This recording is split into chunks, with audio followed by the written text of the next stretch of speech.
Welcome back to the Celtic Way. I am your host, John McGinley. I'm with Tony Haggerty, who's live in Paisley, having watched Celtic just beaten St Mirren 5-2 in the Scottish Premiership to edge closer to the Scottish Premiership title on what has been a fantastic day for Celtic all around. 3 wins away. Celtic win their next 3 games. They are champions again. Before we get into the chat and chat about the game, chat about the top performers, chat about Hyunjin Yang, a quick word from our sponsor. We've got a new sponsor on the show at the moment, S1 Jobs. Celtic Way is brought to you by S1 Jobs. And if it's time to hand in your transfer request, then head over to s1jobs.com and upload your CV today. With thousands of jobs across Glasgow and the surrounding area, you'll find the one for you at S1 Jobs. Start your search today. Tony, a message over. How are you feeling after that 5-2 win over St Mirren? I'm going to make a confession here, John. I'm going to become a member of the Yang Gang right now. Oh, here we go. Okay, so I've seen enough in his past few performances to convince me that there's something there. Clearly, the manager's seen enough to tell everybody that there was something there. I was a doubter, but today I just thought he was brilliant today. 2 goals and an assist, and he could have had a hat-trick. That was actually his best goal. But his first header's brilliant. It's not just the header, John, it's the movement. It's the timing of the movement as well, Tony, for me. Planted and a sumptuous header past a goalkeeper that any striker would have been proud of. And he gave Celtic a real lift when they needed it, because the game was still on a balance when he came on. And he deserves his flowers, and well done to Yang. Thought he was outstanding. And in that cameo, he was still the man of the match by a fair distance. And he really added something to the Celtic performance overall, of course. Before we get into the nuts and bolts of the match, Tony, you've just come from Brendan Rodgers' press conference. What was his thoughts on tonight? I noticed from what you sent over to me that it seemed to be, he said it was one of his favourite wins of the entire season. What was his thinking behind that? Just said to come here and just the way the players have, the grueling schedule that they've had, and also just the way that they've handled everything. And, the pitch as well. And he just said, and I think as well, just because Yang was a big part of it, it made him really smile, So there's lots of ingredients. But yeah, he did say that it was arguably his favourite win of the season. And I can understand why, because they showed a fair bit of resilience there, John. Obviously they went ahead twice, they were pegged back twice, game was on the balance. But, they get ahead, and once they were ahead, I always felt once they got ahead for a third time that they wouldn't let that slip, and it proved to be the case. But yeah, I think it was just a good day's work, the manager thought. And although he said he wasn't aware of the Rangers score, he would have been aware of the Rangers score before they'd gone out. But he said he didn't focus too much on that, and that's fair enough. Just get them to do the job at hand, John.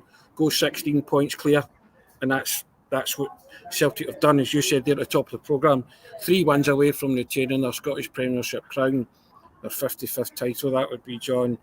And they are homing in on it now, aren't they? You saying we're going for 55, Tony? Is that what you're saying? Yes, I am saying that because it's undeniable, that's factual. Celtic, in the past few games, have maybe started slow, John, but they've finished like an express train, don't they? They're pretty relentless in the closing stages. And I think Yang scored, 67 minutes? Then he scored twice in kind of the last 5 minutes, didn't they? So, but there you go. I think everybody's delighted with the result, and 16 points clear. Three more wins, John, and they're over the line. So, fair play to them for doing that. And I'm sure those 2 late goals did wonders for your match report, Tony. Not having to rewrite. I was screaming at one point, stop.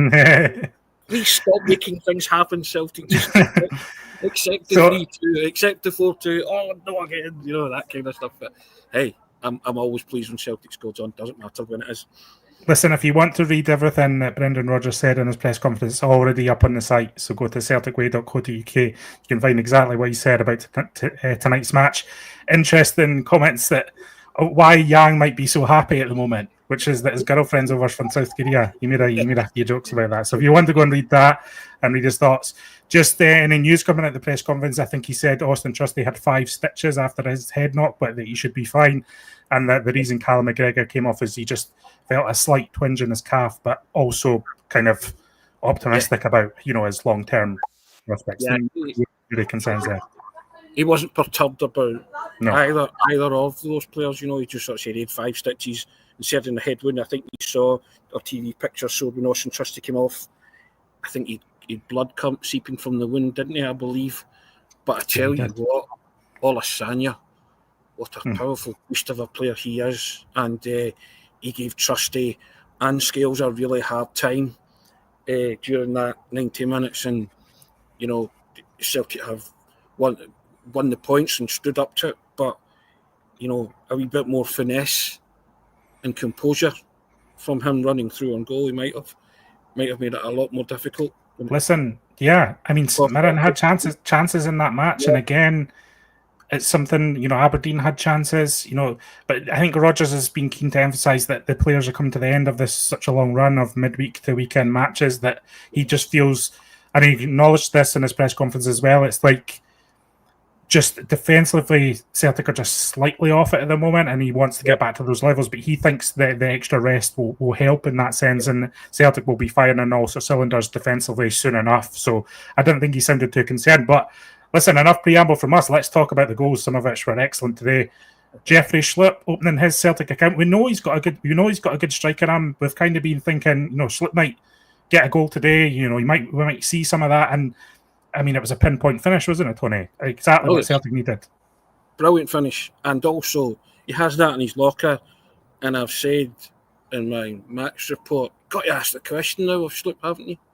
He's a person of interest now, as I call him, and I just hope that he enjoys being in that dressing room and seeing a bunch of winners, and hopefully adding to his medal collection, that he's swept away by it all and likes that and thinks, you know what, fancy a bit of that, no chance to play Champions League football again next season. You know, ticks a lot of boxes for a player, and he's just got quality, hasn't he? That was a tremendous strike, and you know, he's no slouch. And as I said, we said in the pre-match show, didn't we, that we liked the fact he was still on the team, and we like what he brings. And even with Kieran Tierney coming in, I think he'd be tremendous backup, and probably more than backup, you know, because you don't know how fit Kieran Tierney is and how many games he'll play. So I just think they could share that responsibility and duty next season if he's interested in signing a longer-term deal, and if both parties it's mutually beneficial, I would certainly sign him. Yeah, I couldn't agree with that more. Yeah, there are a few people coming in with the Schlupp praise. I think, you know, it'll go kind of unheralded a little bit just with the way the match panned out, but even his cross at the end for Yang, the header, excellent running cross into the box. That again, another sign of the quality. St Mirren, as we've mentioned, came back into it. Declan John, exceptional free kick.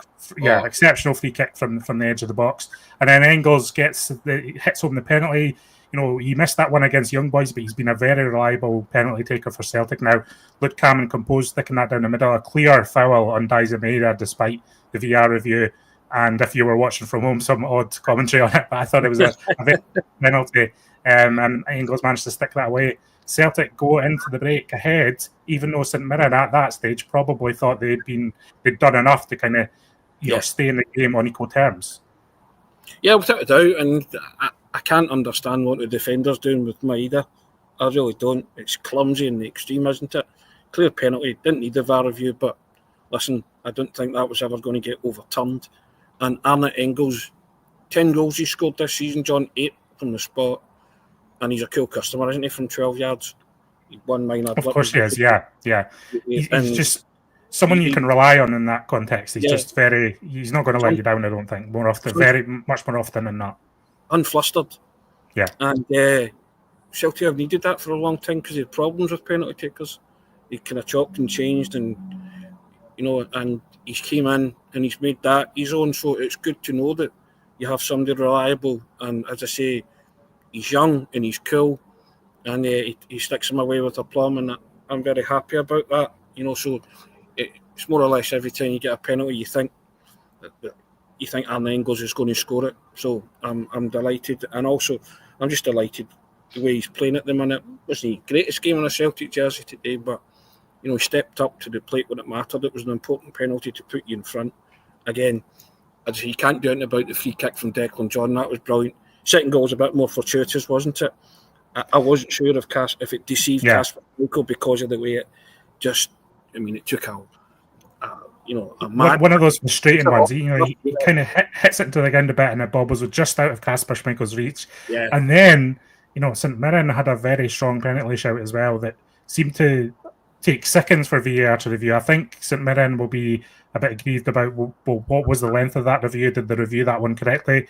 The Alistair Johnston one, he was quite similar to the one that some Celtic fans thought that Celtic should have gotten against Bayern Munich. Yeah. So it was quite similar to that. So it's one of the. We've seen them given. That's what I'm going to say on that one. We've seen them given. One, I've seen them given, and two, there was a slight touch on the ball, wasn't there? But he's kind of careered through the player as well, so I wouldn't have been surprised if that had been given, John, I have to say. Yeah. Maybe got away with one. Yeah, and this is the situation with officiating this season. There's never seems to be like every team has had issues with VAR this season or officiating this season. So you take the lumps when you get them, and you take the bonuses when you get them as well. And Celtic from that point onwards were just excellent in the match. Brendan Rodgers makes substitutions, and Yang. I think Brendan Rodgers did use the word wow to describe Yang because he was just that excellent in that final 20 minutes or so. Not just his goals, but that pass for Maeda's goal. I thought Maeda's goal was excellent. The touch that Maeda takes to bring that into and stick it past the goalkeeper, but the pass from Yang to find Maeda was exceptional as well. Wonderful vision, John. To see the pass as well, and when you stick a ball in front of Maeda like that, he's another one. Was that goal number 26 for the season? He's still got a lot to do when he picks it up. He just walks past the St Mirren defender, and he knows exactly what he's doing once he's clean through on goal. He's just going to caress it into the bottom corner, which is what he did. That's a clinching goal. But Yang just stamped his authority all over that game. From the moment he came on, he decided to lift Celtic up by the bootlaces, didn't he? And guide them over the line and make sure they won that game, because it was precarious and it was still hanging in the balance. As I say, I can't praise him enough for his header, the first header.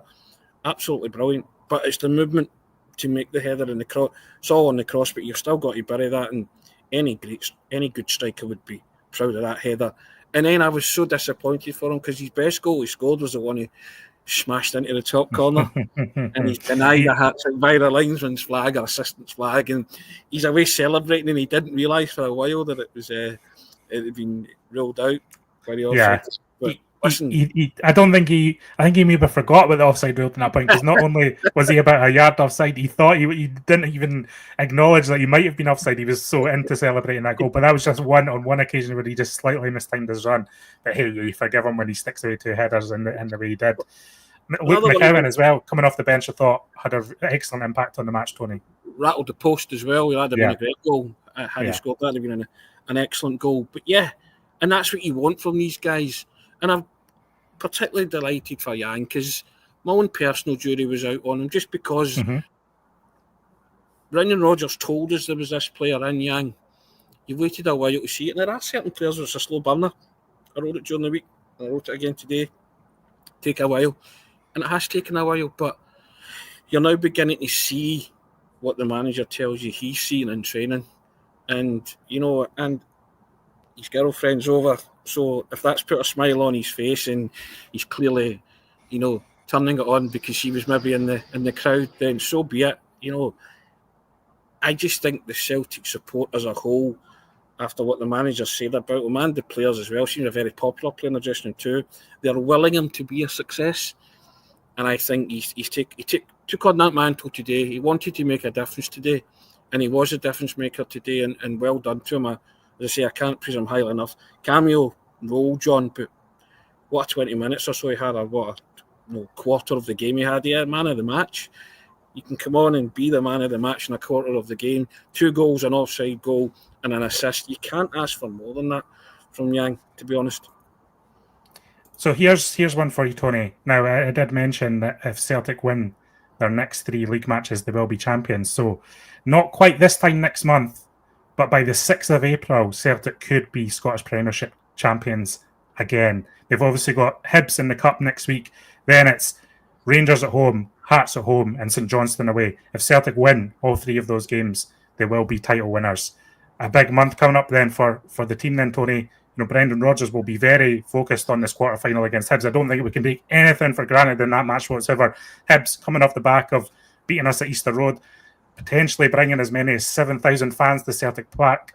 That Scottish Cup game's shaping up to be a real cracker for everyone. Oh, yeah. Do you know what? I was talking to, I think it was Luke Shanley from Sky, actually, in the press room before it. I said that defeat against Hibs last week probably wasn't the worst thing that could have happened to Celtic. No, it refocuses you, doesn't it? And it lets you know that it's not a pushover. And the last couple of games you've given up chances. And if the manager's talking about the defence, and you know they will enjoy this rest period before the Hibs game, and they should do. And you just want to tweak a couple of things and just tighten it up ever so slightly, John, and then get your game head on again. This is, as the manager always says, that they come alive. Get your treble head on again. This is, you are going to win the title, and hopefully the next 3 league games. But the only jeopardy, if you want to call it that, for want of a better word, is this Scottish Cup quarter-final against Hibs. Switch on again. Enjoy your rest period this week. It's 1 game a week now. This is it separates the treble winners, so, and those that achieve that special thing for the club. So I wasn't too perturbed at losing last week. Normally if you lose a game, you're jumping up and down and you're going crazy. But I just thought, you know what? It's just a nice wee timely reminder that if you're off it in the Scottish Cup quarter-final, that's what can happen. Can't afford to be off it. It was a nice wee one, and I think the manager, deep down, he hates losing football matches, but I think he'd probably think the same. Right, had a wee warning shot over the bow. Let's regroup, refocus, and let's go and do this. Pedal to the metal, as they say. Big week of build-up across the board on the Celtic way, across the media, I'm sure. You're going to be speaking to Neil Lennon, I think, on Monday as part of a media event, Tony. You heading along to that one? Neil Lennon and Alan Stubbs are going to be at a media event on Monday. Yeah, looking forward to seeing both of them. A foot in both camps, John. Both ex-Celtic and, Hibs connections there with the two of them. So, yeah, it'll be good to catch up with them. They're always good chat. They're always good value. So look forward to that. But, yeah, it's going to be a big week of build-up. I always hate when you don't have a game in midweek to kind of break it up. But I think for this one, I'll allow the Celtic players their rest time. And the manager says their downtime, and fully focus. Just train all your energy into Saturday. Everyone seems to be happy in the live chat, so thanks for joining us if you're joining us live. Thanks for joining us if you're watching us later. You can still get involved in the debate. Just leave a comment below with all your thoughts on Celtic. We do read every comment, so if you fancy putting any questions towards us or just want to have a wee chat, we're always having a wee look, and we'll be back on Monday. Yeah, we've got videos all week. Hamish will be back, and we'll have people on the channel, and we're excited about this next video. I know there's this thing where it's like we'll go out of Europe and there's that slight dip in like enthusiasm and excitement, but I think this next month can be really special for everyone who follows Celtic, everyone at Celtic, undoubtedly. It's prize giving, John. It's prize giving time, isn't it? And you watch see guys jock into position for Player of the Year as well. Kuhn was supposedly a shoe-in. Maeda's just coming up the rails and about to take it all off him, isn't he, really? And I think so. The titles to be won, you want to. The manager says he wants to accelerate through the finishing line. You want to do it with aplomb and style, and you want to make sure you retain the Scottish Cup as well. You want that treble. You would be disappointed if Celtic don't register another treble, wouldn't you? You have to say that. Yeah. I mean, just on awards, like I want Diaz Maeda to win every Celtic award, every award in Scottish football, and then I also want him to win like the Sports Personality of the Year award. Just give him every award going that he's every award that Diaz Maeda is eligible for. Just give him the honours because I want him to say I am happy to every question in every interview after he's won all the awards. That would be brilliant because I think he's at it. I think I was talking to Lee Naylor the other day, and he said Shunsuke Nakamura he spoke English. He says, carried everybody on. He said, you spoke English, no problem. And I think Dyson Mider's the same. You can see that twinkle in his eye whenever he gives interviews, because he knows, he understands the questions, and I think he just... And it's probably part of the shtick and probably part of the comedic element that he says to the players. I'm just going to say I'm happy to every question, because you see them all laughing whenever he... And I love all that. It's just brilliant camaraderie, John. It just shows you the kind of relaxed nature in the dressing room, that the manager and that spirit that's been fostered in there, and everybody's buying into it. And Mider's such a huge part of that, isn't he? Yeah, undoubtedly. Dyson made awards tour. That's what we want to see. We want to see him at every event in a tuxedo. Here, Tony, it's the Oscars this weekend. Give Dyson Mider an Oscar. I don't know if he's eligible for one, but just put him down. Wouldn't surprise me if he popped up in the red carpet saying he was happy. I'd love to see that. That'd be brilliant. With it Dyson on the red carpet. Fantastic. Love that. Okay, we're getting a bit delirious here, so we'll head off and have this to continue the chat about Dyson Mider winning Oscars off air for everyone. But thanks for joining me, Tony. Again, thanks for joining us live, everyone.